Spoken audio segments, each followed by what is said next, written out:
আসসালামু আলাইকুম ওয়া রাহমাতুল্লাহ। বিসমিল্লাহ, আলহামদুলিল্লাহ, ওয়াসসালাতু ওয়াসসালামু আলা রাসূলিল্লাহ ওয়া বা'দ।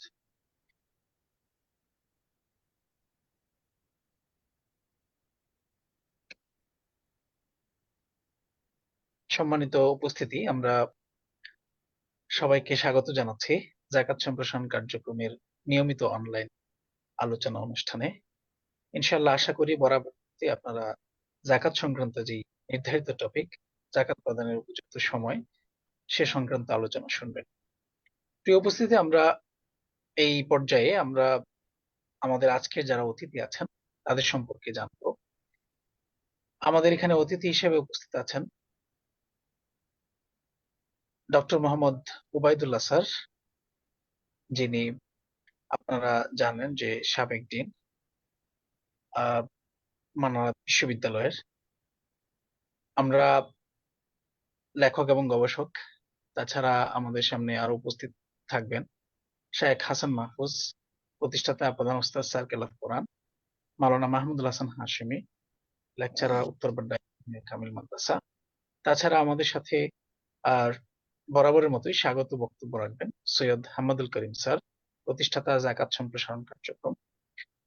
সম্মানিত উপস্থিতি, আমরা যেহেতু একটি লাইভ অনুষ্ঠান, আমরা একটু দেখে নেব যে আপনারা কারা আমাদের দেখছেন। আপনাদের লাইভ অনুষ্ঠানটি সবাই দেখতে পাচ্ছেন কিনা। আপনারা যদি একটু যারা দেখছেন কমেন্ট করে জানালে উপকৃত হব। সম্মানিত উপস্থিতি, আমরা একটু সময় চাচ্ছি, যান্ত্রিক আহ, একটু ত্রুটি হয়েছে, যেমন আমাদের লাইভটা একটু চেক করতে হচ্ছে।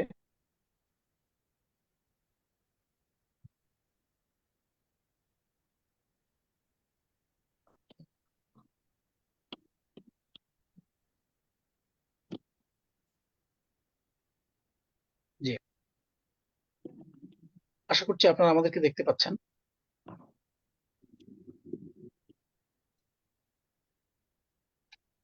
জি, জি। সম্মানিত অতিথি, আমাদের আজকের প্রোগ্রামের শুরুতেই পবিত্র কালামে হাকিম থেকে তেলাওয়াত শুনবো। আমরা প্রথমেই পবিত্র কালামে হাকিম থেকে তেলাওয়াত করার জন্য অনুরোধ করছি হাফেজ তসলিম উদ্দিন ভাইকে। হাফেজ তসলিম উদ্দিন ভাইকে পবিত্র কালামে হাকিম থেকে তেলাওয়াত করার জন্য অনুরোধ। লাইটটা দেন তো, লাইটটা দেন তো, লাইটটা দেন, লাইটটা জ্বালা দেন, লাইটটা দেন, লাইট। আসসালামু আলাইকুম ওয়া রাহমাতুল্লাহি ওয়া বারাকাতুহু। ওয়ালাইকুম সিট কি এলা আসসালাম। যাবে? না না, ওই দিকে যাবে। আউযু বিল্লাহি মিনাশ শাইতানির রাজীম। বিসমিল্লাহির রহমানির রহিম।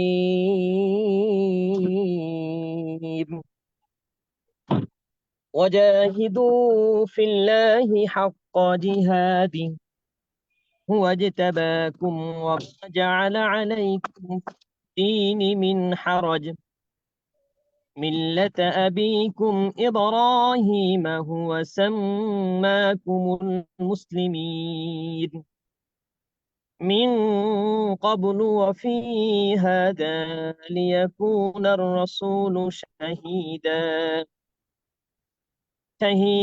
عليكم وتكونوا شهداء على الناس فأقيموا الصلاة وآتوا الزكاة واعتصموا بالله هو مولاكم فنعم المولى ونعم النصير صدق الله العلي العظيم. السلام عليكم ورحمة الله وبركاته. ওয়ালাইকুম আসসালাম রহমতুল্লাহি ওয়া বারাকাতুহু। অসংখ্য ধন্যবাদ জানাচ্ছি তসলিম উদ্দিন ভাইকে পবিত্র কালামে হাকিম থেকে তেলাওয়াত করার জন্য। সম্মানিত উপস্থিতি, আমরা যারা আমাদের এই যাকাতের উপরে বিশেষ অনুষ্ঠানটি শুনছেন, আশা করছি সবাই আমাদের লাইভটি শেয়ার করবেন, শেয়ার করে অন্য সবার কাছে পৌঁছে দেবেন ইনশাআল্লাহ। প্রিয় উপস্থিতি, আমাদের বরাবরের মতোই আমরা ইনশাআল্লাহ আজকে স্বাগত বক্তব্য দিয়ে আমাদের মূল প্রোগ্রাম শুরু করতে যাচ্ছি। এই মুহূর্তে স্বাগত বক্তব্য প্রদান করার জন্য অনুরোধ করব আমাদের যাকাত সম্প্রসারণ কার্যক্রমের সম্মানিত প্রতিষ্ঠাতা সৈয়দ হাম্মাদুল করিম স্যার। আমি স্যারকে অনুরোধ করছি স্বাগত বক্তব্য প্রদান করার জন্য। أعوذ بالله من الشيطان الرجيم بسم الله الرحمن الرحيم প্রিয় সুধীরবৃন্দ, আসসালামু আলাইকুম ওয়া রাহমাতুল্লাহি ওয়া বারাকাতুহু। আমাদের যাকাত সম্প্রসারণ কার্যক্রম কর্তৃক আয়োজিত যাকাত প্রদানের উপযুক্ত সময় বিষয়ক আজকের এই 35তম অনলাইন আলোচনা সভায় আপনাদের সবাইকে আন্তরিকভাবে স্বাগত জানাচ্ছি। আমি বিশেষভাবে স্বাগত জানাচ্ছি আমাদের আজকের সভার সম্মানিত আলোচকবৃন্দ, মানারাত ইন্টারন্যাশনাল ইউনিভার্সিটির school of arts and humanities এর সাবেক ডিন ডক্টর মোহাম্মদ ওবায়দুল্লাহ সাহেবকে, উত্তর বাড্ডা ইসলামিয়া কামিল মাদ্রাসার লেকচারার মাওলানা মাহমুদুল হাসান হাশিমি সাহেবকে এবং সার্কেল অব কোরআন এর প্রতিষ্ঠাতা ও প্রধান উস্তাদ শাইখ হাসান মাহফুজ সাহেবকে। তারা অনেক ব্যস্ততার মধ্যেও কেবলমাত্র আল্লাহ তাআলার সন্তুষ্টি লাভের আশায় আমাদের সভায় অংশগ্রহণ করতে সম্মত হয়েছেন। আমি তাদের প্রতি অশেষ কৃতজ্ঞতা জ্ঞাপন করছি। মুসলমানদের জন্য যাকাত একটি অবশ্য পালনীয় ইবাদত। এই ইবাদত পরিপালনের ক্ষেত্রে সময় একটি অন্যতম বিবেচ্য বিষয়। যেমন সম্পদের যাকাতের ক্ষেত্রে চান্দ্র বৎসর, উসরের ক্ষেত্রে ফসল আহরণের সময় ইত্যাদি। এছাড়াও বছরের এমন কোনো সময় আছে কি না যা যাকাত প্রদানের জন্য বিশেষভাবে অগ্রগণ্য, অথবা এক্ষেত্রে কোরআন হাদিসের নির্দেশনাই বা কি? এই ধরনের বিষয় নিয়েই আজকের এই আলোচনা। আমরা আশা করি আমাদের এই আলোচনা মুসলমান সমাজে যাকাত চর্চা অধিকতর শরীয়তসম্মত করার ক্ষেত্রে কিছুটা হলেও অবদান রাখবে। ইতিমধ্যে আমরা যাকাতের বিভিন্ন বিষয়ের উপর প্রচার, প্রশিক্ষণ এবং প্রয়োগ বিষয়ক নানাবিধ কার্যক্রম পরিচালনা করার চেষ্টা করে আসছি। তারই অংশ হিসাবে আমরা নিয়মিতভাবে যাকাতের বিভিন্ন তাত্ত্বিক ও প্রায়োগিক বিষয়াদির উপর অনলাইন আলোচনা সভার আয়োজন করছি। তবে এতে প্রদত্ত যে কোনো বক্তব্যের জন্য বক্তা নিজেই দায়িত্বশীল থাকবেন। আমরা সশরীরে ও ধরনের আলোচনা সভা করে থাকি। স্থানীয়ভাবে কেউ উদ্যোগ নিলে আমরা তাতে সহযোগিতা করার চেষ্টা করব। এখানে বিশেষভাবে উল্লেখ্য যে আমাদের যাকাত সম্প্রসারণ কার্যক্রম সরাসরি যাকাত আহরণ অথবা বিতরণে সম্পৃক্ত নয়। আমাদের ব্যাপারে আরো জানার জন্য আপনারা আমাদের ওয়েবসাইট www.zakatpromotion.org প্রদক্ষিণ করতে পারেন অথবা আমাদের সাথে সরাসরি যোগাযোগ করতে পারেন। আমরা এই কাজে সকলের সহযোগিতা প্রত্যাশা করি। আমি আমার বক্তব্য এখানেই শেষ করছি। আশা করি মহান আল্লাহ তাআলার অনুগ্রহে এবং আপনাদের সবার সহযোগিতায় আমাদের আজকের আলোচনা সভাটি সাফল্যমণ্ডিত হবে। সবাইকে আবারও স্বাগতম। আল্লাহ হাফেজ। আসসালামু আলাইকুম ওয়া রাহমাতুল্লাহি ওয়া বারাকাতুহু। ওয়ালাইকুম আসসালাম ওয়া রাহমাতুল্লাহি ওয়া বারাকাতুহু। আমি অসংখ্য ধন্যবাদ জানাচ্ছি আমাদের সম্মানিত প্রতিষ্ঠাতা যাকাত সম্প্রসারণ কার্যক্রম সৈয়দ হাম্মাদুল করিম স্যারকে। তিনি আমাদেরকে এই প্রোগ্রামের যেই শুরু সেটি করে দিয়েছেন এবং কিছু বিষয় উল্লেখ করেছেন। যাকাত কি নিয়ে কাজ করে এই সংগঠন এবং এইখানে বক্তব্যের ক্ষেত্রে আমাদের পলিসিগুলো কি, আশা করছি আপনারা শুনেছেন এবং বুঝতে পেরেছেন। সম্মানিত উপস্থিতি, এই মুহূর্তে আমি আজকে আমাদের সম্মানিত স্যারের অনুমতিক্রমে প্রথমেই আমাদের আলোচনায় করবেন আজকের এই প্রোগ্রামের যিনি সবার শেষে আলোচনা করার কথা ছিল, আমাদের সম্মানিত প্রধান অতিথি যিনি doctor Mohammad Obaidullah sir. Sir ইনশাআল্লাহ আজকে প্রথমেই কথা বলবেন। আমি এই মুহূর্তে কথা বলার জন্য অনুরোধ করছি মানারাত বিশ্ববিদ্যালয়ের school of arts and humanities এর সম্মানিত সাবেক ডিন ডক্টর মোহাম্মদ ওবায়দুল্লাহ স্যারকে। আমি স্যারকে তার নির্ধারিত বিষয়ের উপর আলোচনা করার জন্য অনুরোধ করছি। আসসালামু আলাইকুম ওয়া রাহমাতুল্লাহি ওয়া বারাকাতুহু। ওয়ালাইকুম আলহামদুলিল্লাহি আসসালাম রাব্বিল ওয়া আলামিন রাহমাতুল্লাহি ওয়াস সালাতু ওয়াস সালামু আলা সাইয়্যিদিল মুরসালিন ওয়া আলা আলিহি ওয়া সাহবিহি আজমাইন, আম্মা বা'দ। আউযু বিল্লাহি মিনাশ শাইতানির রাজীম। বিসমিল্লাহির রহমানির রহিম। ওয়া আকিমুস সালাতা ওয়া আতুজ যাকাতা ওয়া আরকাউ মা'আর রাকিঈন। সাদাকাল্লাহুল আলিয়্যুল আযীম। যাকাত সম্প্রসারণ কার্যক্রমের ৩৫তম অনলাইন আলোচনা সভার সম্মানিত সভাপতি সৈয়দ হাম্মাদুল করিম স্যার, প্রতিষ্ঠাতা জাকাত সম্প্রসারণ কার্যক্রম।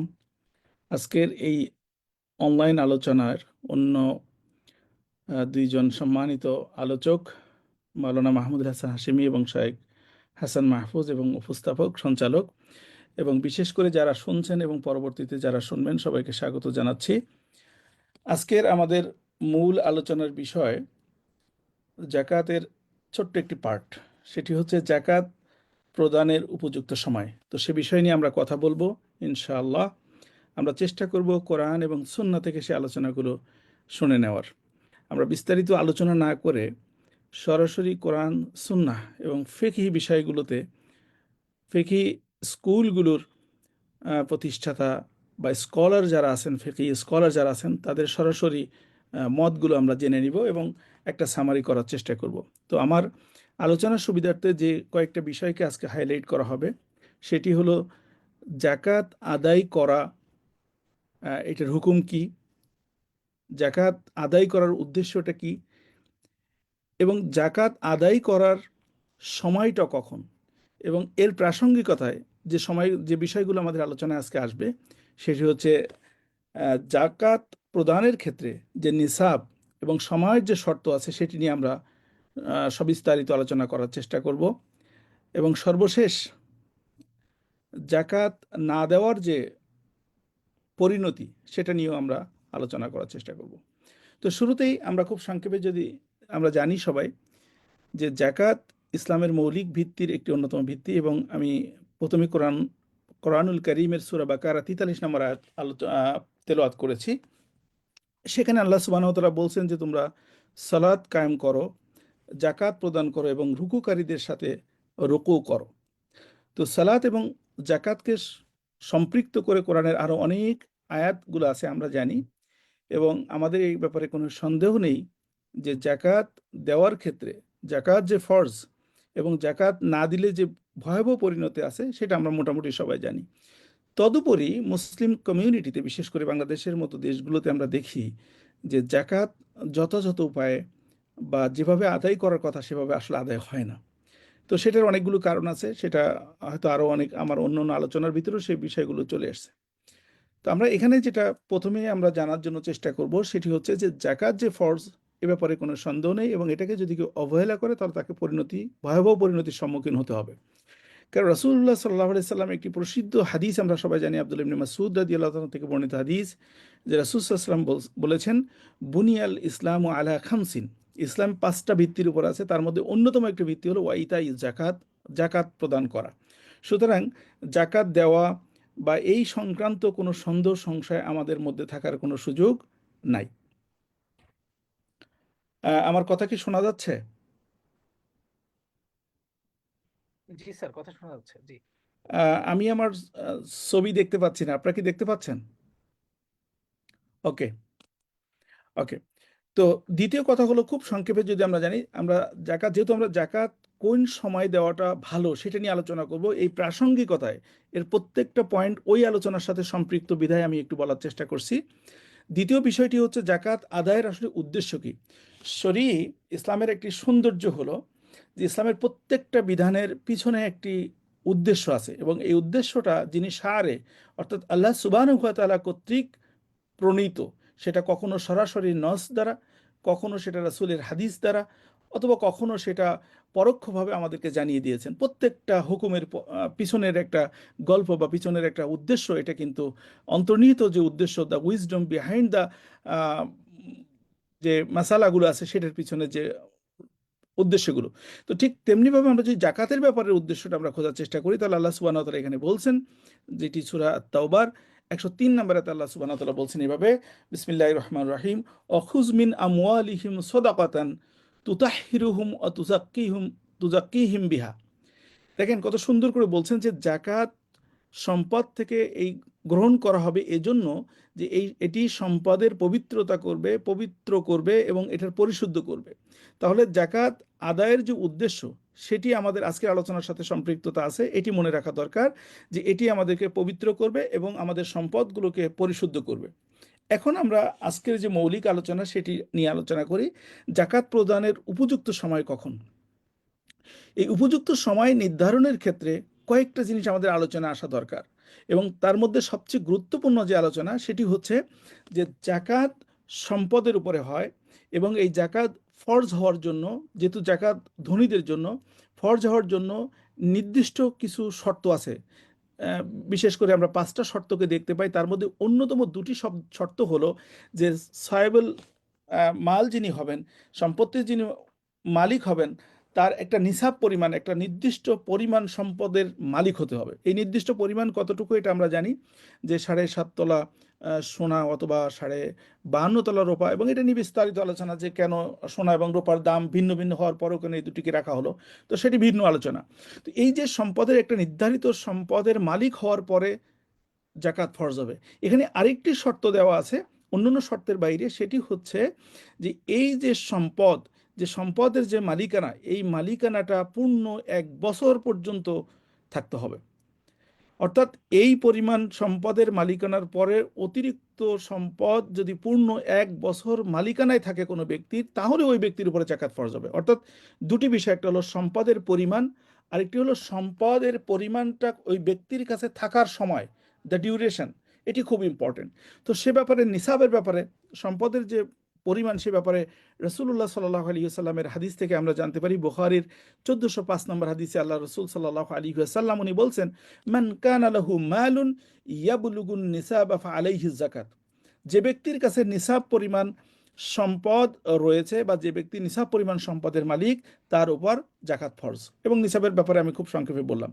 এখানে আমরা যদি ফিকহি বিষয়গুলো দেখি, যে এখানে কিছু মাসালা আছে যেটা সরাসরি কোরআন এবং সুন্নাহ থেকে সরাসরি অ্যামাউন্টটা বা নির্ধারিত অংশগুলো আলোচনা না আসলে, তখন সেখানে ফিকহি যেগুলো স্কলাররা আছেন, তারা ইস্তেহাদ করে নানাবিধ মত তারা দিয়েছেন। তবে মৌলিক বিষয়ে কোনো দ্বিমত করেন নাই।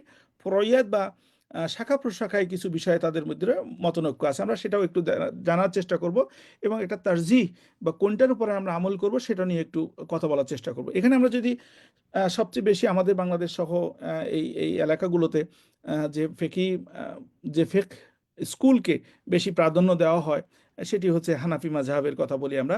এই হানাফি মাযহাবের একটা গ্রহণযোগ্য কিতাব হচ্ছে আদ-দারুল মুখতার। এই গ্রন্থের 2য় খণ্ডের 250 নম্বর পৃষ্ঠায় বলা হয়েছে এভাবে, যে মুরাআতুন বাকাইন নিসাবি তাওয়াল সানাতি শারতুল উজুবিন।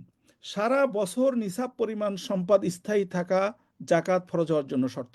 মানে এখানে এই আলোচনাটা আমরা এজন্য করছি যে আপনি যে জাকাত দিবেন, এই জাকাতের জন্য যে একটা বছর আপনার কাছে এই নির্ধারিত সম্পদের পরিমাণ বা তদপেক্ষা তার চেয়ে বেশি পূর্ণ একটা বছর থাকতে হবে, থাকলেই কেবল জাকাতটা দিবেন 1 বছর পরে।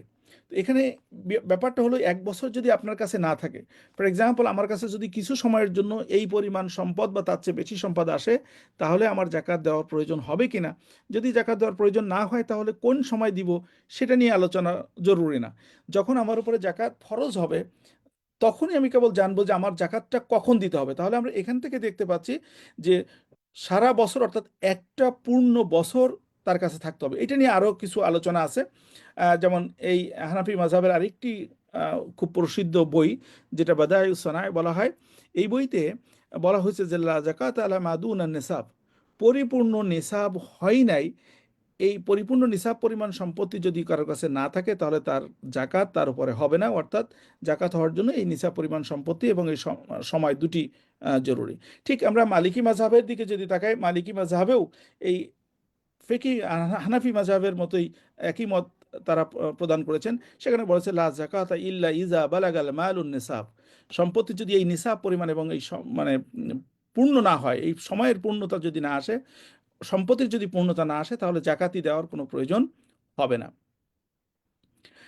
এই জায়গাটাতে শাফি মাযহাবের কিছু ওলামারা এবং শাফি মাযহাবের যে অভিমতটা, সেখানে একটু ভিন্নতা তারা এনেছেন, এবং সেখানে শাফি মাযহাবের একটি খুব গুরুত্বপূর্ণ বই আল মাজমু' শারহুল মাহজাব একটা বই আছে। সেই বইয়ের 5 নম্বর খণ্ডের 310 নম্বর পৃষ্ঠায় বলা হয়েছে, ইউতাবারুন নিসাবু ফি আউয়ালিল হাউলি ওয়া আখিরিহি। নিসাব বছরের শুরু এবং শেষে বিদ্যমান থাকতে হবে। এখানে কিন্তু একটা বিরাট গুরুত্বপূর্ণ আমাদের আজকে আলোচনার সাথে সম্পৃক্ত। সেটি হলো, এখানে বলা হচ্ছে যদি কোনো ব্যক্তির নিসাব পরিমাণ সম্পত্তির বছরের শুরুতে হয়, অর্থাৎ যে কোনো সময়, বছরের শুরু বলতে এটা জানুয়ারি বা মুহররম প্রথম আরবি মাসের বা ইংরেজি মাসের এরকম হতে হবে, not necessarily like that, but যে কোনো সময়ে যখন ওই ব্যক্তি এই পরিমাণ সম্পদের মালিক হবে, যেদিন হবে সেদিন থেকে সে গণনা করবে, এবং সেদিন থেকে ঠিক একটা বছর শেষে যদি তার কাছে ঠিক ওই পরিমাণ সম্পত্তি যদি তার কাছে থাকে, তাহলে জাকাত দিতে হবে। অর্থাৎ মাঝখানে যদি তার সম্পত্তি কম বেশি হয়ে যায়, তাতেও কিছু যায় আসবে না, তাকে পূর্ণ জাকাত দিতে হবে। এই যে শর্ত, নিসাবের সাথে শর্ত, ঠিক সময়ের সাথেও কিছু শর্ত দেওয়া হয়েছে, এবং সময়ের সাথে শর্তের আমরা সবচেয়ে গুরুত্বপূর্ণ যে হাদিসটি দেখতে পাই হযরত আলী রাদিয়াল্লাহু তাআলা থেকে বর্ণিত। তিনি বলেন, রাসূলুল্লাহ সাল্লাল্লাহু আলাইহি ওয়াসাল্লাম বলেন, ইযা কানাত লাকা মিয়াতান দিরহামিন ওয়া হাল আলাইহা আল হাউলু ফাফিহা খামসাতু দারাহিম। যখন রাসূল সাল্লাল্লাহু আলাইহি ওয়াসাল্লাম বলছেন যে যখন তোমার কাছে 200 দিরহাম থাকবে এবং এর উপর 1 বছর অতিক্রান্ত হবে, অর্থাৎ এই 200 দিরহাম একটা বছর অতিক্রান্ত হবে, তখনই তার উপর 5 দিরহাম জাকাত আদায় করতে হবে, যেটি সুনানে আবু দাউদের 1553 নম্বর হাদিসে এসেছে। অন্য একটা হাদিসে রাসূল সাল্লাল্লাহু আলাইহি ওয়াসাল্লাম বলেছেন এভাবেই, লা যাকাতা ফি মালিন হাত্তা ইয়াহুলা আলাইহিল হাউলু। ওই সম্পদের উপর কোনো জাকাত নেই যে সম্পদ 1 বছর তার কাছে অতিক্রান্ত হয়নি।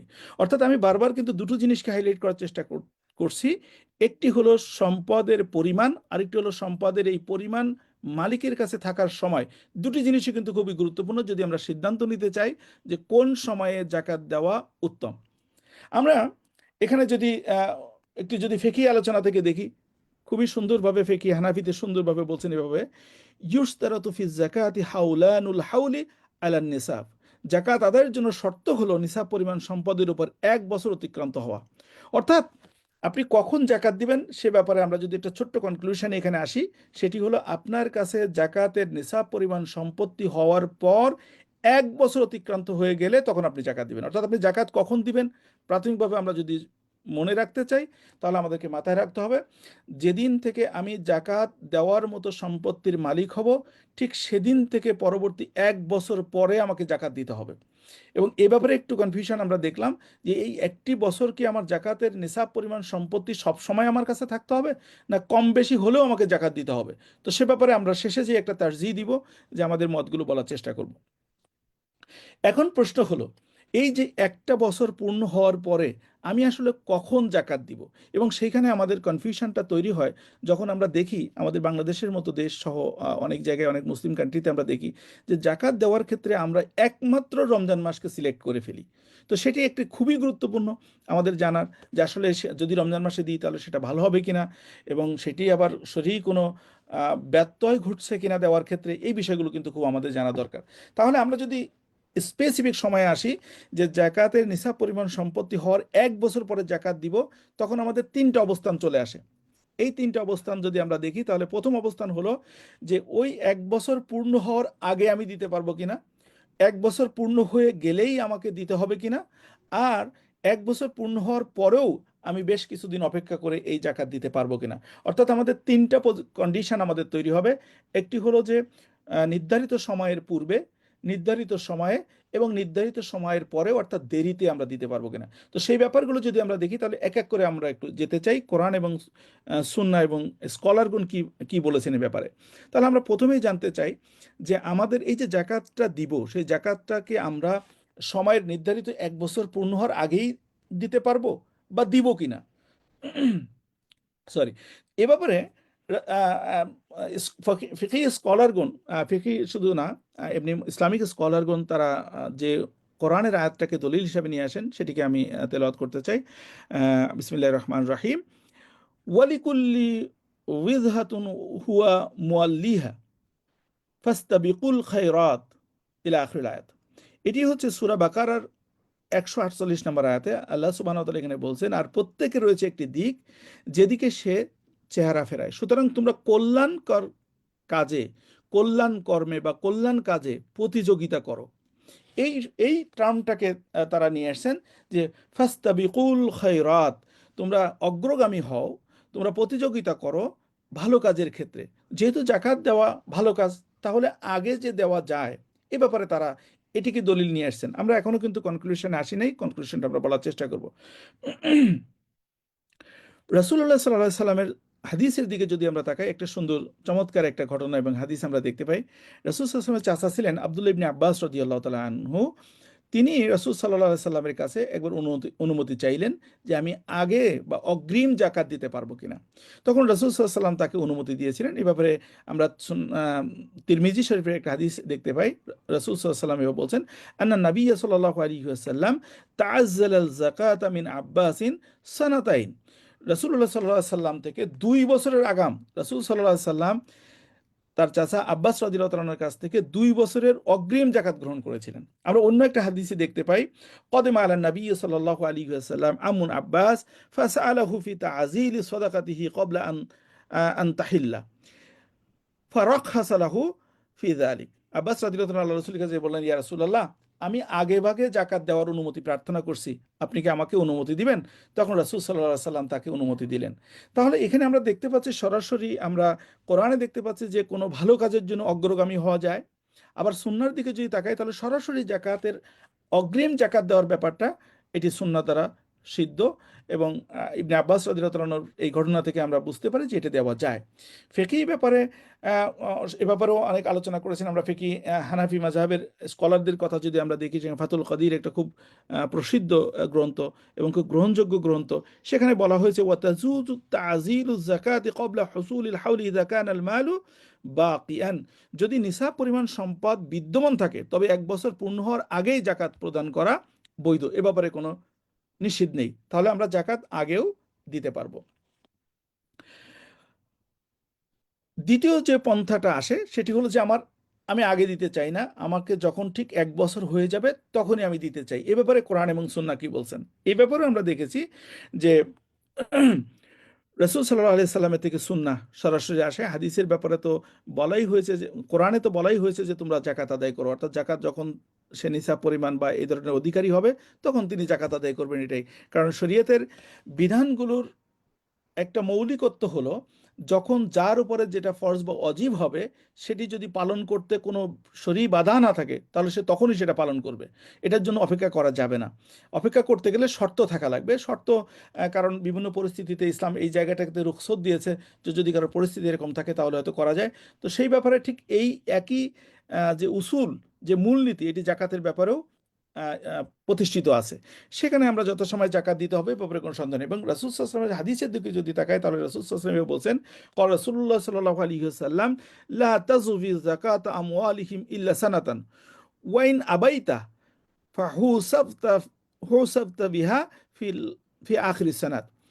তাদের সম্পদ থেকে জাকাত সংগ্রহ করার জন্য 1 বছরের পরে এটি আবশ্যক। অর্থাৎ যদি রাষ্ট্র যদি কখনো এটি গ্রহণ করে, অথবা কোনো গ্রুপ, কেউ যদি, কোনো অর্গানাইজেশন যদি কারো কাছে জাকাত নিতে চায়, তাহলে অবশ্যই তাকে 1 বছর অপেক্ষা করতে হবে। কারণ ওই যে অগ্রিম জাকাত দেওয়ার ব্যাপারটা কিন্তু পরিস্থিতির কারণে এবং যে ব্যক্তি জাকাত দিবেন তার উইলিংনেসের পরে কিন্তু নির্ভর করবে।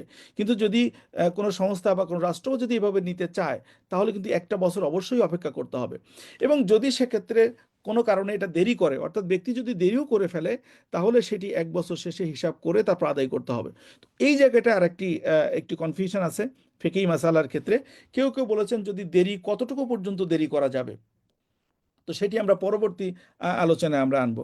এখানে আমরা জানলাম যে তাহলে জাকাত কারোর উপরে নির্দিষ্ট সময় অতিবাহিত, জাকাতের পরিমাণ সম্পদ নির্দিষ্ট সময় পরিমাণ অতিবাহিত হওয়ার পরেই তিনি জাকাত দিবেন। এ ব্যাপারে আমরা দেখি যে হিদায়া নামক গ্রন্থে বলা হয়েছে এভাবে, অফি কুল্লি সানাতিন ইউজিবু আলাইহিম যাকাতুন ফি আমওয়ালিহিম। প্রত্যেকটা বছরে জাকাত, সম্পদের উপরে যে জাকাত সেটি ওয়াজিব। ওয়াজিব এখানে আসলে ফরজ অর্থে, ওয়াইজিবু আন তাকুনা ফি আমিন মা, তবে এটি অবশ্যই 1 বছর প্রদান করতে হবে। মানে প্রত্যেক বছরের যে জাকাত সেটি একবার প্রদান করতে হবে। এই ব্যাপারে অন্যান্য, আমরা যদি শাফি মাযহাবের দিকে দেখি, তারাও কিন্তু এই ব্যাপারে একমত যে না, এটা 1 বছর পরেই আদায় করতে হবে এবং যথাসময়ে আদায় করতে হবে, বেশি দেরি করা যাবে না। ইমাম মালিক রাহিমাহুল্লাহ, তার মুয়াত্তা মালিক, এটা খুব প্রসিদ্ধ গ্রন্থ আমরা জানি। এই গ্রন্থে উনি বলেছেন এভাবে, ইউআখিরু ইযা লাম ইয়াহিন ওয়াক্তুহু ওয়া ইন্নামা ইউজিবু ফি সানাতিন তাম্মাত।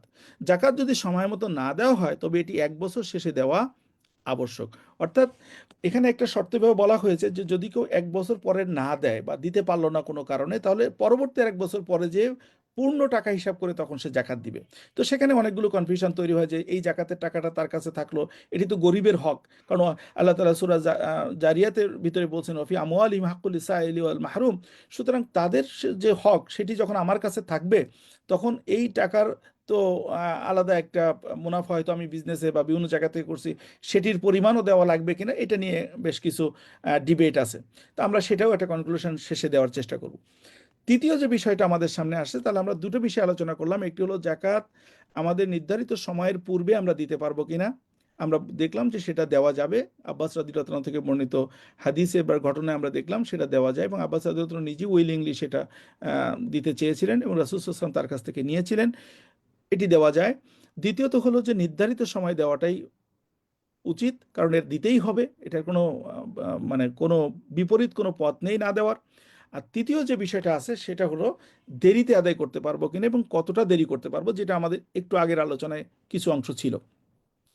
ঠিক এই ব্যাপারটা যদি আমরা কোরআনের দিকে তাকাই, আল্লাহ সুবহানাহু ওয়া তাআলা সুন্দর করে এখানে বলেছেন সূরা তাওবার 34 নম্বর আয়াতে, বিসমিল্লাহির রহমানির রহিম, ওয়াল্লাযীনা ইয়াকনুজুনা আয-যাহাবা ওয়াল ফিদ্দা ওয়ালা ইয়ানফিকুনাহা ফি সাবিলিল্লাহি ফাবাশশিরহুম বিআযাবিন আলীম।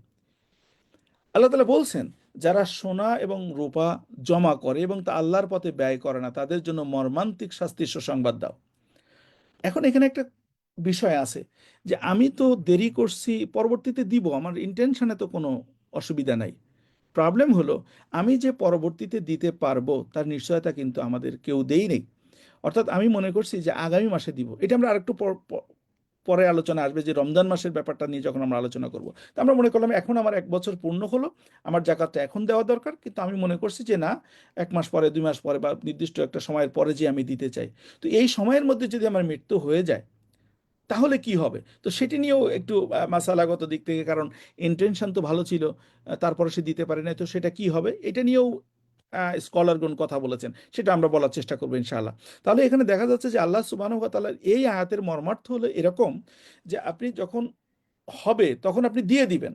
এখন যদি কোনো কারণে দেরি করেন এবং দেরি করেন যদি ইন্টারেস্টে দিব, দিব না, কারণ নানাবিধ আন্তরিকতা বা মনের নিয়ত থাকতে পারে যে এত টাকা একবারে দিব। কারণ আবার আমার একটা এক্সপিরিয়েন্স আছে, একজন যখন জাকাত দিতে চাইলো, তার অনেক সম্পত্তি, অনেক টাকা, জাকাত যখন হলো তখন চিন্তা করলো, আমাকে বলল, ডক্টর ওবায়দুল্লাহ এত টাকা কি দিব? আচ্ছা আস্তে আস্তে দিই। এটাও একটা মানসিকতা হতে পারে। আবার মনে হতে পারে যে না, আগামী মাসে তো রমজান মাস, সে সময় দিলে হয়তো বেশি সওয়াব পাবো, তাহলে একটু অপেক্ষা করি। নানা কারণে হতে পারে, অথবা দিব, দিচ্ছি, অথবা হিসাবের ব্যাপার থাকতে পারে। তো পরিস্থিতির পরে নির্ভর করে কিন্তু হুকুমটা বর্তাবে। তো সেটা নিয়ে আমরা আরো একটু আলোচনা করার সুযোগ পাবো ইনশাআল্লাহ। আমরা যদি সুন্নাহর দিকে তাকাই, রাসূলুল্লাহ সাল্লাল্লাহু আলাইহি ওয়াসাল্লাম বলছেন, ক্বালা রাসূলুল্লাহ সাল্লাল্লাহু আলাইহি ওয়াসাল্লাম, মা মিন সাহিবি যাহাবিন ওয়ালা ফিদ্দাতিন লা ইউদ্দি মিনহা হাক্কাহা ইল্লা ইযা কানা ইয়াউমুল কিয়ামাতি সুফিহাত লাহু সাফাইহু মিনান নার। যে ব্যক্তি সোনা ও রূপার অধিকারী হয়, এখানে অধিকারী বলতে নির্দিষ্ট জাকাত দেওয়ার মতো যে নিসাব, যে পরিমাণ, সে পরিমাণের অধিকারী হয় এবং তার জাকাত প্রদান করে না, কিয়ামতের দিন তার জন্য গরম লোহা দিয়ে শাস্তি প্রদান করা হবে, যেটা মুসলিম, সহিহ মুসলিমের 987 নম্বর হাদিসে বলা হয়েছে। এখন আমরা তাহলে যদি দেখি তাহলে বিধানটা কি হবে, কারণ সরাসরি এখানে দিতেও বলা হচ্ছে যে যখনই সময় হবে তখন দিতে হবে। এখন এমন হতে পারে, ওকে, সময়টা তো আসলে আজকে আমার 1 বছর পূর্ণ হয়ে গেল, কালকেই দেওয়া উচিত, অথবা আজকেই আমি দিতে পারতাম বেশি সতর্কতার জন্য, সেখানে আমার হয়তো হিসাব কিতাবে দেরি হতে পারে। তো যদি হয়েই যায় তখন কি হবে? তো সে ব্যাপারে স্কলারগণ আলোচনা করেছেন যে কোন কারণে আপনার দেরি হচ্ছে সেটি ইম্পর্টেন্ট। একটা হলো আপনার নিয়াতের কারণে হতে পারে, একটা হলো পরিস্থিতির কারণে হতে পারে। পরিস্থিতি দুই রকম হতে পারে। একটা হলো আমার সম্পত্তির হিসাবের একটা পরিস্থিতির একটা ব্যাপার হতে পারে, অথবা আমি যাদেরকে দিব তাদেরকে পাওয়া না পাওয়া একটা ব্যাপার হতে পারে, যেটা বাংলাদেশের জন্য খুব বেশি জটিল না।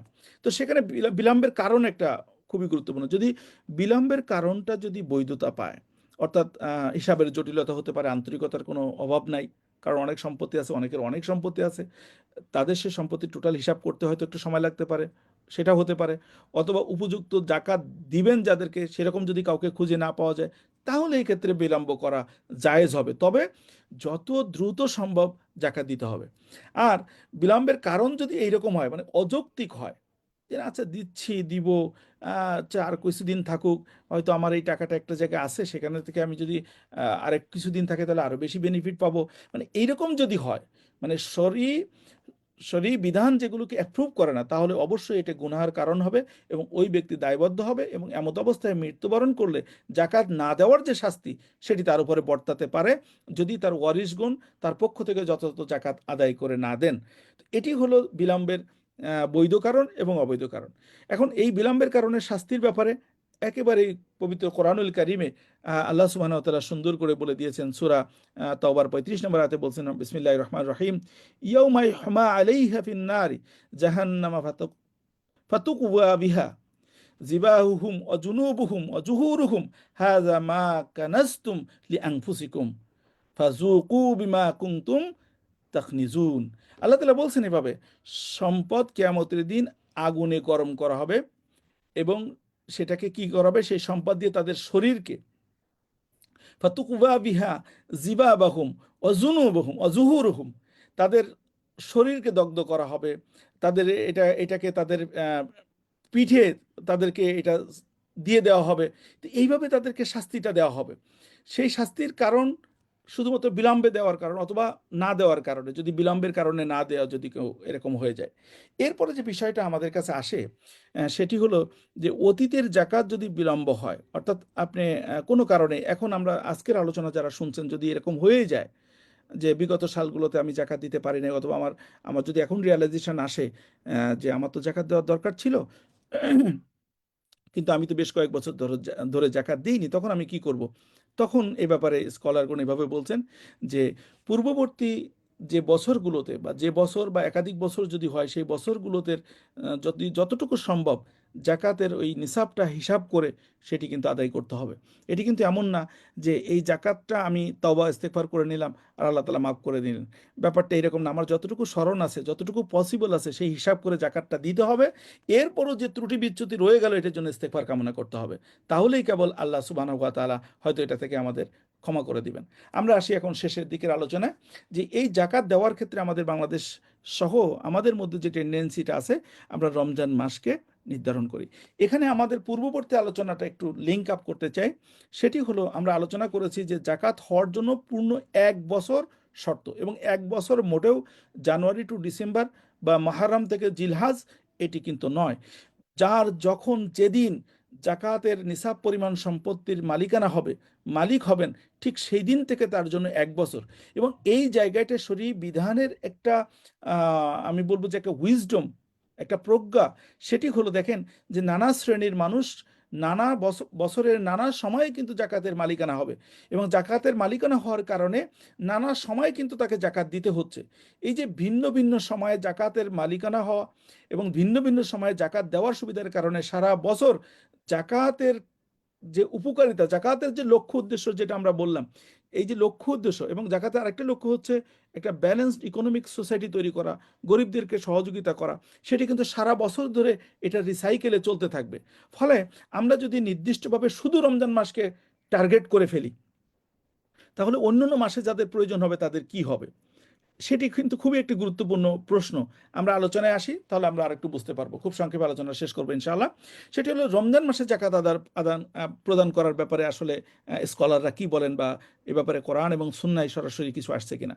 ব্যাপারটি হলো যে সরাসরি কোরআনে এই ব্যাপারে কিছু বলা হয় নাই, কিন্তু আমরা রাসূলের হাদিসের দিকে যদি তাকাই, তাহলে তিরমিজির একটা হাদিসে আমরা দেখতে পাই, 664 নম্বর হাদিসে ইবনে আব্বাস রাদিয়াল্লাহু তাআলা থেকে বর্ণিত হাদিসে রাসূল সাল্লাল্লাহু আলাইহি ওয়াসাল্লাম বলছেন এভাবে, আন্না নবী সাল্লাল্লাহু আলাইহি ওয়াসাল্লাম ইয়াকুল আফদালুস সাদাকাতি সাদাকাতুন ফির রমাদান।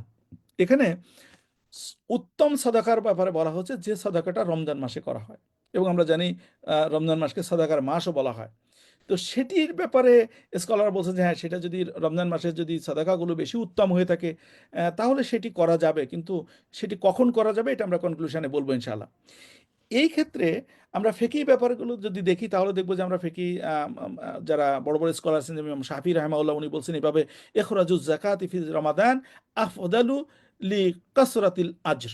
রমজানের জাকাত প্রদান করা উত্তম এ কারণে যেখানে অধিক সওয়াবের সম্ভাবনা রয়েছে। এবং আমরা যদি হানাফি মাযহাবের যারা আমরা অধিকাংশ অনুসারী, আমরা দেখি যে ইমাম আবু হানিফার রাহিমাহুল্লাহর একটা মত হলো এরকম, যেটা রদ্দুল মুহতারে আসছে, ইন্না সাদাকা ফি রমাদান তাজিদু ফিল আজরি ওয়াস সাওয়াব। সাদাকা রমজান মাসে কি করে, আজর বা প্রতিদান বা সওয়াব এটাকে বৃদ্ধি করে দেয়।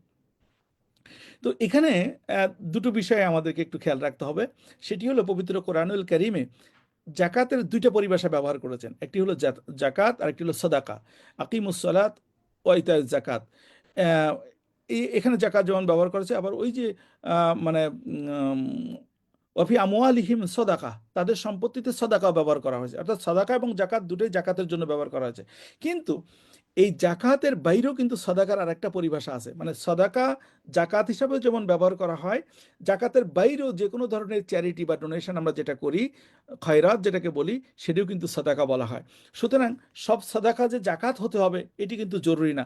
যেমন আমরা রমজানে একটা সাদাকা করি এবং সেটি কিন্তু জাকাত। এটার একটা পরিভাষা নিয়ে দেখেন বিভিন্ন ফিকহি মাসালাগুলো, ফিকহি স্কলারগণ কিন্তু এভাবে আলোচনা করেছেন, যেটা আমরা ফেতরা বলি বাংলাদেশের পরিভাষায় ফেতরা।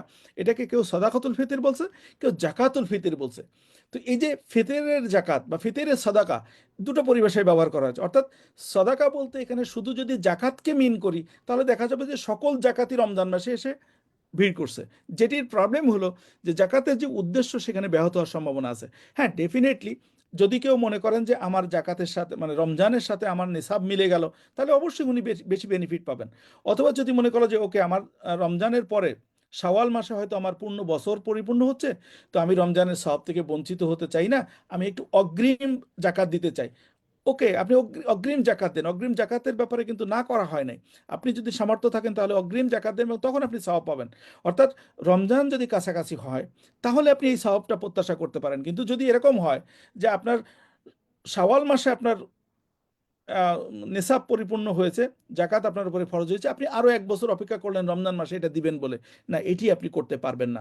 এই বিষয়টা আমাদের মাথায় রাখা দরকার। অর্থাৎ আমরা এটাও বলছি না যে রমজান মাসের জাকাত বা সাদাকা দিলে যে আমাদের যে বিশেষ মর্যাদা, বিশেষ যে বারাকা, বিশেষ যে সওয়াব আমরা পাবো, সেটা কিন্তু অস্বীকার করছি না, সেটা অবশ্যই আমরা পাবো। কিন্তু সেই জায়গা থেকে যেন প্রত্যেকটা বিধানের যে মৌলিকত্ব সেটা যেন না হারায়। যেমন আমাদের রমজান মাসের প্রত্যেকটা ইবাদতের গুণাগুণ, রিওয়ার্ড বেশি করে দেওয়া হয়েছে। নফলগুলোকে ফরজের মতো করা হয়েছে এবং 10 থেকে 700 গুণ পর্যন্ত রিওয়ার্ড বাড়িয়ে দেওয়ার কথা বলা হয়েছে। এখন যদি কেউ মনে করে যে আমি সারা বছর আর কোনো নফল ইবাদত করবো না, সকল নফল ইবাদত আমি রমজান মাসে করব, তাহলে ঠিক যেমন হবে, ঠিক জাকাতের ব্যাপারেও আমাদের অভিমত হলো, যদি সারা বছর না দিয়ে শুধু রমজান মাসে যদি দিই, যেটা আমাদের দেশে খুব বেশি প্র্যাকটিসড হয় এবং অনেক সচেতন মানুষরা কিন্তু এটা করেন না, তারা ছোট ছোট করে জাকাত দিয়ে ফেলেন, রমজান মাসেও হয়তো একটা অংশ দেন, তো সেটি কিন্তু উত্তম হতে পারে। এখানে আহ, সর্বশেষ আমরা যদি বলি যে জাকাত না আদায় করলে কি হবে, জাকাত না আদায় করলে যেটা হবে সেটি হলো, আমরা একটু আগেও আমরা বলেছি যে যদি কারোর কাছে এরকম সোনা বা রূপা থাকে, গচ্ছিত থাকে, অর্থাৎ এই সম্পদ যদি গচ্ছিত থাকে এবং যে জাকাত প্রদান না করে, তাহলে কি হবে? ইজা কানা ইয়াউমুল কিয়ামা সুফিহাত লাহু সাফাহিয়া মিনান নার। তাকে কি হবে? কিয়ামতের দিন তার সোনা রূপা গরম পাত করে তাকে পুড়িয়ে দেওয়া হবে।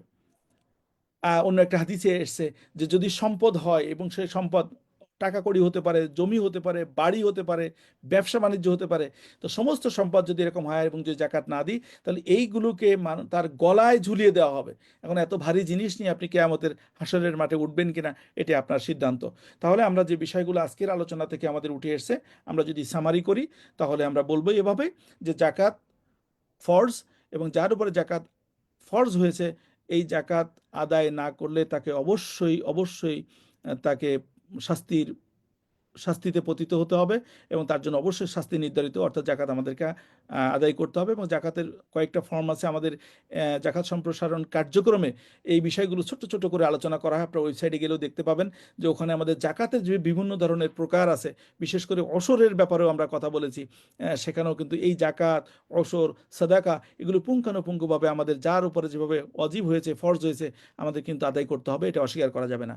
দ্বিতীয় নম্বর যেটা আমরা আজকের আলোচনা থেকে আমরা বলতে পারি যে নিসাব পরিমাণ সম্পদ 1 বছর পূর্ণ হলেই তখন তার উপরে ফরজ হবে। অর্থাৎ 1 বছর যদি একদিনও কম হয়, 1 মাসও কম হয়, শরীয়ত কিন্তু আপনাকে রুখসত দিয়েছে যে না, তাহলে আপনার জাকাত দেওয়া লাগবে না। তবে যদি কেউ জাকাত দিতে চায়, যদি কেউ সাদাকা দিতে চায়, তাহলে তাতে কোনো দোষ নেই। কিন্তু জাকাত হিসাবে তখন এটা কাউন্ট হবে না, তখন এটা সাদাকা হিসাবে হবে এবং এই সাদাকার রিওয়ার্ডও তখন ওই ব্যক্তি পাবেন। তৃতীয় যে বিষয়টা আমরা আলোচনা মানে যে কনক্লুশনে আমরা আসতে পারি, সেটি হলো সম্পদের পরিমাণ এবং সময় একে অপরের সাথে সম্পৃক্ত। শুধু সম্পদের মালিক হলেও যেমন জাকাত দেওয়ার প্রয়োজন হবে না, ঠিক তেমনিভাবেই পরিপূর্ণ সময় গেলেই শুধু জাকাত দেওয়ার দরকার হবে না, বরং নিসাব পরিমাণ সম্পত্তির মালিকানা নিয়ে পূর্ণ 1 বছর যদি আমার কাছে আমি যদি অতিবাহিত করতে পারি, তাহলে আমার উপরে জাকাত ফরজ হবে। অগ্রিম জাকাত আদায় করা যাবে, কিন্তু কাউকে বাধ্য করা যাবে না। যথাসময়ে জাকাত আদায় করা জরুরি, অর্থাৎ অগ্রিম আদায় করলে ভালো, কিন্তু আপনি যথাসময় যখনই আপনার উপরে জাকাত নিসাবের যে সময় এটা পরিপূর্ণতা লাভ করবে, সেটা যে মাসেই হোক না কেন, তখনই কিন্তু আপনাকে দিতে হবে। এই জন্য ফিকহি যারা স্কলারগণ তারা বলেছেন যে জাকাতের আসলে বিধান হলো, একটি হলো ওয়াজিব, অর্থাৎ পরিপূর্ণতা পেলেই আপনাকে দিতেই হবে, ওয়াজিব। আগে যদি দেন তাহলে আপনি দিতে পারবেন, এটি হলো মুস্তাহাব। যদি রমজান মাসকে কেন্দ্র করে আগে অথবা পরে দেন তাহলে দিতে পারবেন। আর যদি দেরিতে দেন তাহলে আপনি মুবাহ, কিন্তু গুনাহের সম্ভাবনা আছে। তাহলে এখানে 3টা বিষয় আমরা আরেকটু ক্লিয়ার হতে চাই। যদি সময়ের আগে দিই তাহলে আপনি দিতে পারবেন, এটার জন্য আপনি রিওয়ার্ড পাবেন। যথাসময়ে দেওয়াটা এটা আপনার জন্য ওয়াজিব। যদি দেরি করেন এটি দেওয়ার বৈধতা আছে, কিন্তু সেই বৈধতার পিছনে আপনার লজিক থাকতে হবে, এবং যদি কোনো কারণে যদি আপনি এইটা পালন করে না যেতে পারেন তাহলে আপনার শাস্তি পেতে পাবেন। পরবর্তী যে পয়েন্টটা আমরা আজকের কনক্লুশনে আসতে পারি সেটা হলো শর্ত সাপেক্ষে দেরিতে জাকাত আদায় করা যাবে, শর্ত সাপেক্ষে।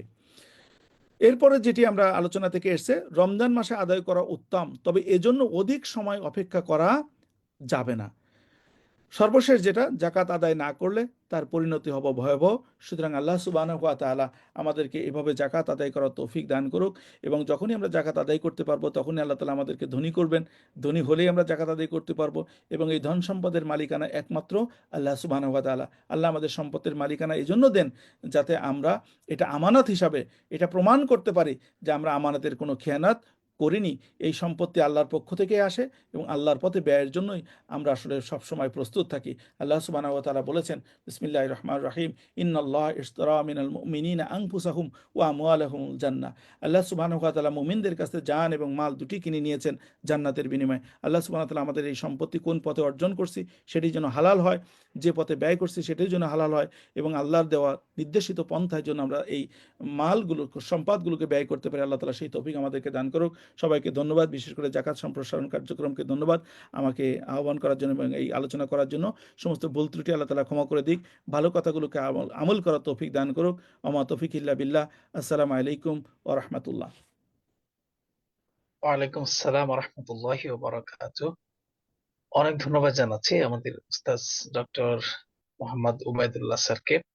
তিনি জাকাতের অনেকগুলো বিষয় সম্পৃক্ত করেই মূলত টপিকটাকে ঘিরে আলোচনা করেছেন, এবং আমাদের যাদের অনেকের মনে বিভিন্ন ধরনের প্রশ্ন ছিল, বিশেষ করে অগ্রিম জাকাত দেয়া যায় কিনা, অথবা এটা মানে নির্দিষ্ট কোনো মাসেই দিতে হয় কিনা, বিশেষ করে রমজান মাসে, সে বিষয়টা স্পষ্ট করেছেন। আশা করি যারা শুনেছেন আপনারা একটা কম্প্রিহেন্সিভ ধারণা পেয়েছেন জাকাতের টাইমিং সম্পর্কে, বা যে সময় নির্ধারিত সময় সম্পর্কে। প্রিয় উপস্থিতি, আমরা স্যারকে অসংখ্য ধন্যবাদ জানাচ্ছি। যেমনটি বলছিলাম, স্যার হচ্ছেন সাবেক dean, school of arts and humanities, Bangladesh বিশ্ববিদ্যালয়। স্যার আমাদের জাকাত সম্প্রসারণ কার্যক্রমের সাথে ওতপ্রোতভাবে আছেন। তিনি আমাদের ডাকে সবসময় সাড়া দিয়ে থাকেন। আশা করছি ইনশাআল্লাহ ভবিষ্যতে স্যারকে আমরা পাবো। জাযাকাল্লাহ খাইরান স্যার। সম্মানিত অতিথিবৃন্দ, আপনারা যারা এতক্ষণ শুনছেন, আমরা আরো যারা অতিথি আছেন তাদের কথা শুনবো। আশা করছি আপনাদের এই আন্ডারস্ট্যান্ডিং গুলো নিয়ে আরেকবার ভিন্ন আঙ্গিকে আমরা কথা শুনবো আমাদের আজকের পরবর্তী অতিথির কাছে। আজকের পরবর্তী অতিথি আমাদের উত্তর বাড্ডা ইসলামিয়া কামিল মাদ্রাসার সম্মানিত লেকচারার মাহমুদুল হাসান হাশেমি, মাওলানা মাহমুদুল হাসান হাশেমি। আমি মাওলানা মাহমুদুল হাসান হাশেমি ভাইকে কথা বলার জন্য অনুরোধ করছি। আসসালামু আলাইকুম ওয়া রাহমাতুল্লাহি ওয়া বারাকাতুহু।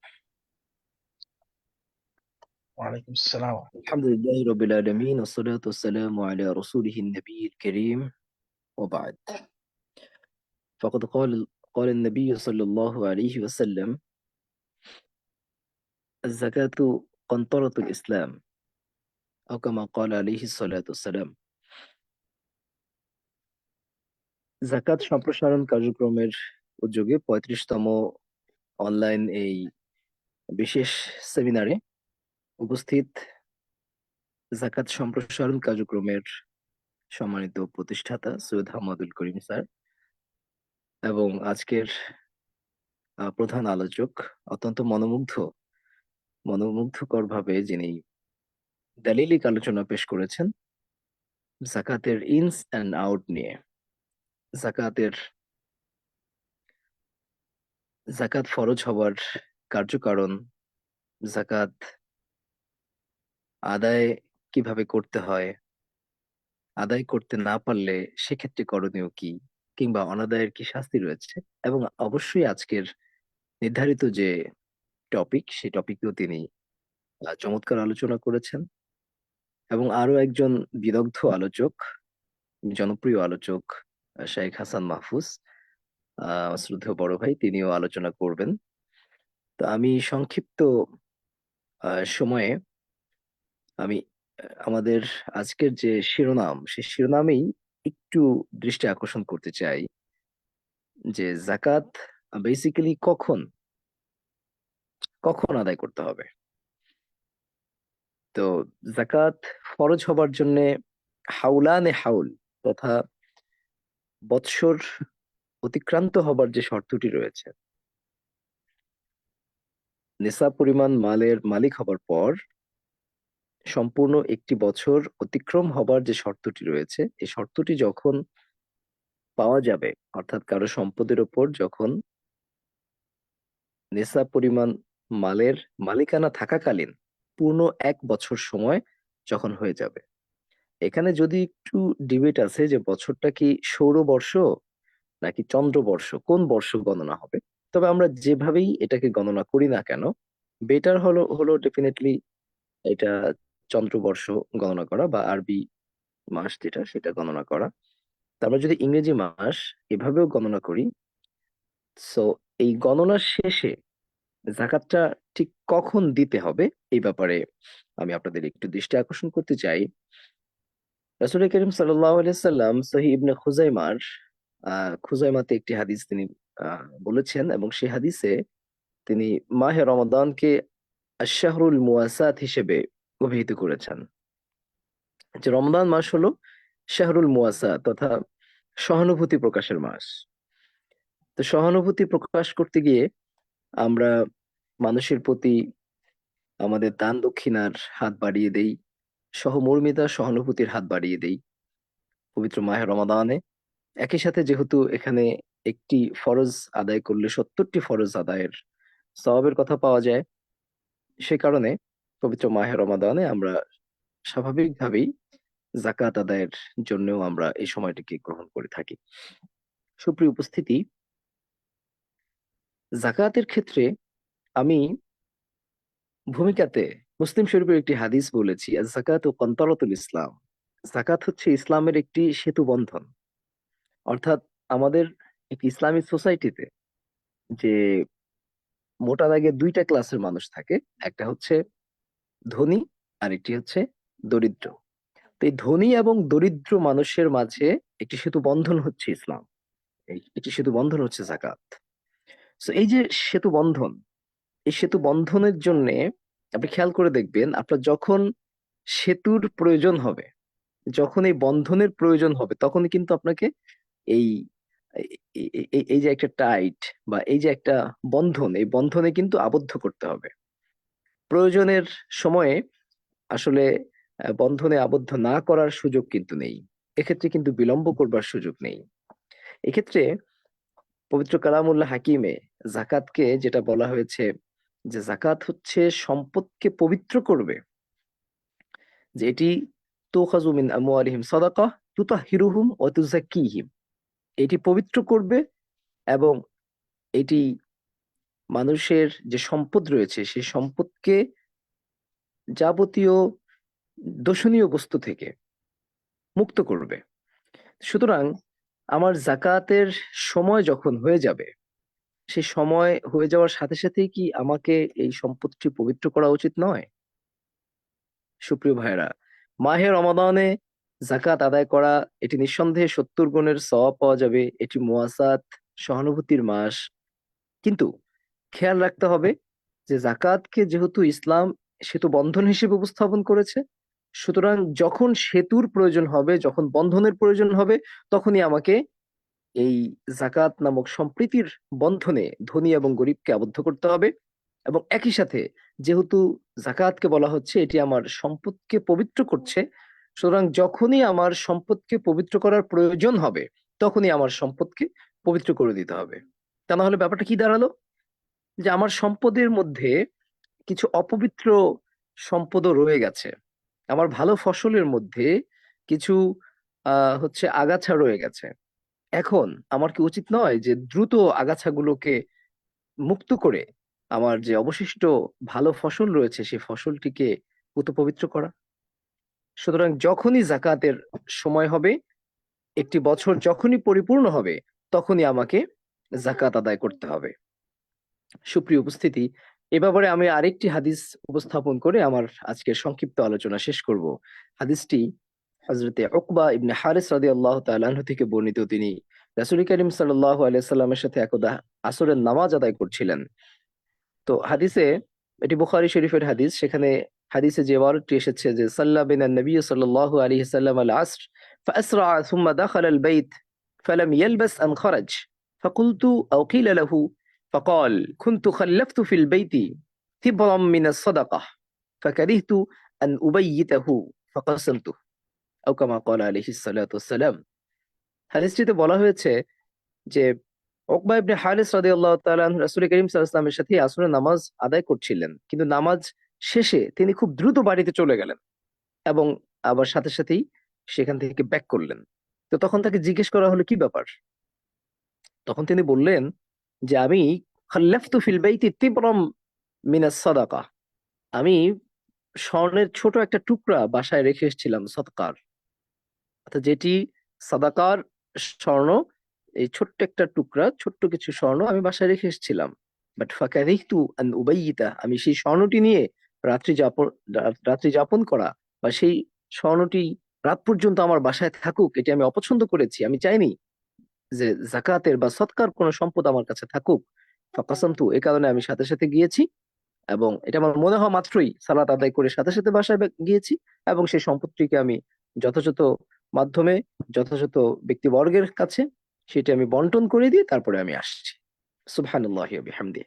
অর্থাৎ যখনই কোন একটি সম্পদের উপরে জাকাত ওয়াজিব হয়ে গেল, কিংবা যতটুকু পরিমাণ সম্পদ জাকাত হিসেবে ওয়াজিব হলো গরিব মানুষের কাছে পৌঁছে দেয়া, তখন সেই পরিমাণ সম্পদ ঘরে রেখে তিনি রাত্রি যাপন করতে চাননি। তার মানে খুব দ্রুত, যেহেতু এটি গরিবের হক,